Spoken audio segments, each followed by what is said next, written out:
సుగాలి ప్రీతి మనందరికీ తెలుసు, ప్రపంచానికే తెలుసు. ఎలా తెలుసు? కేవలం జనసేన పార్టీ అధ్యక్షులు శ్రీ పవన్ కళ్యాణ్ ద్వారా తెలుసు. పవన్ కళ్యాణ్ గారు 2017లో సుగాలి ప్రీతి చనిపోయిన విషయం అందరికీ తెలిసిన విషయమే. అప్పట్లో ఆయన దృష్టికి రావడంతో దాన్ని అప్పట్లో ప్రభుత్వం ఉన్నప్పుడు కూడా అనేక సార్లు ఒత్తిడి తీసుకొచ్చారు. తర్వాత ప్రభుత్వం మారిపోయింది. ప్రభుత్వం మారినాక మాకు జనసేన పార్టీ తరపున ఆయన ఎమ్మెల్యే లేరు, ఆయన ఒక ఎమ్మెల్యే కాదు, ఒక మంత్రి కాదు, ఏమీ లేదు. కానీ లక్షలాది మంది సుగాలి ప్రీతి కుటుంబాన్ని న్యాయం చేయాలని చెప్పి లక్షలాది మంది రోడ్డెక్కాం. కర్నూలులో రోడ్ల మీద పెద్ద ధర్నా చేశాం. ప్రభుత్వానికి సుగాలి ప్రీతి కుటుంబం వెంట పవన్ కళ్యాణ్ ఉన్నాడు అని చూపించాం. అప్పుడు దిగొచ్చింది జగన్ ప్రభుత్వం. జగన్ ఎంత మొండోడో మనకు తెలుసు. 10 రూపాయలు ఇవ్వడానికి కూడా జగన్ ఎంత ఆలోచిస్తారో మనకు తెలుసు. అలాంటి జగన్మోహన్ రెడ్డి వాళ్ళ కుటుంబాన్ని ఆదుకున్నాడు, ఏదో కొన్ని పథకాలు ఇచ్చాడు, అవన్నీ ఇచ్చారు అంటారు. ఓకే, బాగానే ఉంది, అది ఆయన హక్కు. ప్రభుత్వంలో జగన్మోహన్ రెడ్డి అంత పెద్ద ఇష్యూ జరిగినప్పుడు ప్రతిపక్ష పార్టీలు ధర్నా చేసినప్పుడు వాళ్ళ కుటుంబాలను ఆదుకోవాల్సిన బాధ్యత అధికార పార్టీగా జగన్మోహన్ రెడ్డి కాదు. ఆ స్థానంలో ఇక్కడున్న మేము ఎవరు ముఖ్యమంత్రిగా ఉన్నా, ఇక్కడ మీరు ఎవరు ముఖ్యమంత్రిగా ఉన్నా, ఎవరు పవర్లో ఉన్నా చేస్తారు. దాన్ని ఏదో మేము చేసినాం అని చెప్పి వైసీపీ పేటింగాలు మొన్నటిదాకా ఓడగొట్టుకున్నారు.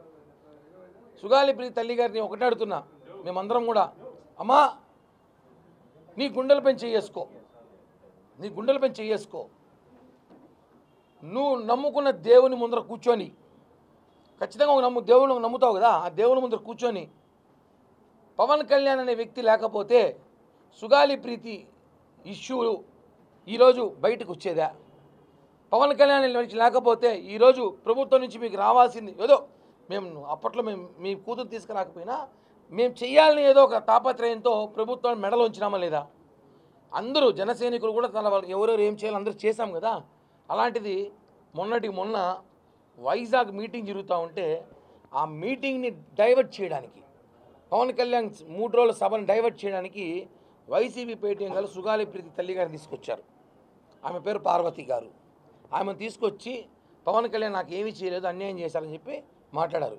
మేము ఒకటే అంటున్నాం ఏమని, సుగాలి ప్రీతి వాళ్ళ కుటుంబ సభ్యుల్ని, మీరు దయచేసి వైసీపీ ట్రాప్లో పడిపోయారు, బయటికి రండి. మీరు వైసీపీ ట్రాప్లో ఉన్నారు కాబట్టే పవన్ కళ్యాణ్ గారి గురించి మాట్లాడుతున్నారు. చాలా బాధాకరం. మీరు మాట్లాడింది పవన్ కళ్యాణ్ గారు మాత్రమే కాదు, ఆ రోజు మీ కూతురు కోసం 2 లక్షల మంది రోడ్డెక్కినాం, మమ్మల్ని అంతా కూడా మాట్లాడారు మీరు. ఆ రోజు మేమందరం తిరిగాం, అనేక డిబేట్లు పెట్టాం, అనేక పోరాటాలు చేశాం, సుగాలి ప్రీతి కోసం న్యాయం చేస్తామని చెప్పాం. ఆ రోజు మీ ఇష్యూని బయట తీసుకొచ్చింది మేమే, ఈరోజు మీకు సిబిఐకి అప్పగించింది కూడా మేమే.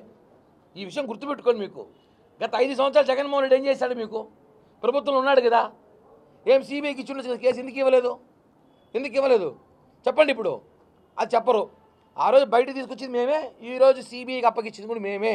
పవన్ కళ్యాణ్ గారు ప్రజలతో తీసుకొచ్చారు. ఆయన చెప్పాడు, ఖచ్చితంగా మీ కుటుంబ సభ్యులకు న్యాయం చేస్తామంటే చేస్తాం. సిబిఐకి అప్పగించారు నిన్న ప్రభుత్వానికి కృతజ్ఞతలు. నిర్ణయం తీసుకున్నందుకు ఏపీ కూటమి ప్రభుత్వానికి కూడా హృదయపూర్వక ధన్యవాదాలు. ఎందుకంటే ఇప్పుడు ఎవరు మాట్లాడే అవకాశం ఉండదు, ఇంకా వైసీపీగా పేటీఎం గారికి ఇదే పని కదా వాళ్ళకి. ఇప్పుడు అవకాశం ఉండదు కదా, ఇంకా ఇప్పుడు ఇచ్చేసాం, ఇంకేం మాట్లాడతారు? ఒకటే అన్న, జగన్మోహన్ రెడ్డి ప్రభుత్వంలో వందలాది మంది మహిళలు మిస్సింగ్ అయిపోయారు, వేలాది మంది గిరిజనుల మహిళలు కానివ్వండి, ఎస్సీ మహిళలు కానివ్వండి, బీసీలు కానివ్వండి, కనిపించకుండా పోయినారు. వాళ్ళెవరికి న్యాయం జరగలేదే. సుగాలి ప్రీతి కుటుంబానికి న్యాయం అంటే కనీసం ప్రభుత్వం ఆదుకుంది కదా, వాళ్ళు ఎవరిని ఆదుకోలేదే. అసలు వాళ్ళు ఎక్కడున్నారో తెలియా. కొన్ని వందలాది మంది ఆ ప్రభుత్వానికి భయపడి పోలీస్ కంప్లైంట్ కూడా ఇవ్వాల వచ్చి మహిళలు. వాస్తవం. ఇప్పుడు ఇంతమంది వచ్చి ఆ రోజు పవన్ కళ్యాణ్ వ్యక్తి వచ్చాడు కాబట్టే, లేకపోతే మీ పరిస్థితి ఏమే? బాబాయ్ హత్య కేసుకి దిక్కులేదు ఇక్కడ. బాబాయ్ హత్య కేసు మాజీ ఎంపీ, మినిస్టరు, దివంగత నేత, ఆయన తమ్ముడు జగన్ బాబాయ్ ఆయన హత్య కూడా జరిగింది అదే ఆ సమయంలోనే కదా, 2018-19 సమయంలోనే కదా. దానికే దిక్కులే ఉన్నా పట్టుకోవాలా. అర్థం చేసుకోవాలి, కోర్టుకు కావాల్సింది ఎవిడెన్స్, ఎమోషనల్ కాదు. కోర్టులో దొంగ నిరూపించాలంటే ఆధారాలు కావాలి,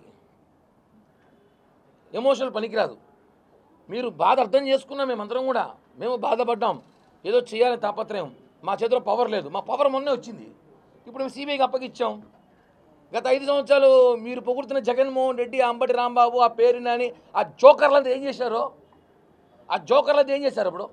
ఇప్పుడు ఆ జోకర్లు వచ్చి డ్యాన్స్ చేస్తారు, మేము ఆయనకి ల్యాండ్ ఇచ్చాం, సైట్ ఇచ్చాం, ఇల్లు ఇచ్చాం, ఉద్యోగం ఇచ్చాం, కారు ఇచ్చామని. సిబిఐకి ఎందుకు ఇవ్వలేదు మీరు? మీకు చేతకాల. ఎందుకు చెప్పు? పవన్ కళ్యాణ్కి మంచి పేరు వస్తుంది అనే ఆలోచనతో మీరు ఇవ్వాల. ఈరోజు చంద్రబాబు గారు వెంటనే నిన్న ఇచ్చారు. పవన్ కళ్యాణ్ గారు పుట్టినరోజు నాడు నిన్న ఆయనకి ఆ ఇష్యూని అడుగుతారు కదా, మీకు పుట్టినరోజుకి ఏం కావాలని అడుగుతారు, ఎవరైనా ఉతారుగా. ఆయన అడగకపోయినా ఆయన ఇచ్చినాడు సిబిఐగా కేసు. అలాంటి పరిస్థితులు ఉన్నాయి. కాబట్టి దయచేసి అమ్మ గుర్తుపెట్టుకోండి, దయచేసి పవన్ కళ్యాణ్ గారిని కానీ జనసేన పార్టీ నాయకులు, కార్యకర్తలు మీరు తప్పుగా భావించి మమ్మల్ని విమర్శించద్దు. మీరు వైసీపీ ట్రాప్ల నుంచి బయటికి రండి, వాస్తవాలు తెలుసుకోండి. సిబిఐకి అడిగారు, సిబిఐకి ఇచ్చాము, న్యాయం జరుగుతుంది. మీరు మాట్లాడేది పవన్ కళ్యాణ్ గారితో పాటు 2 లక్షల మంది వీర మహిళల్ని, యువకుల్ని, యువతుల్ని, జన సైనికుల్ని మాట్లాడుతున్నారు. అది మాట్లాడడం మానేయాలని చెప్పి కూడా మిమ్మల్ని కోరుతున్నాం.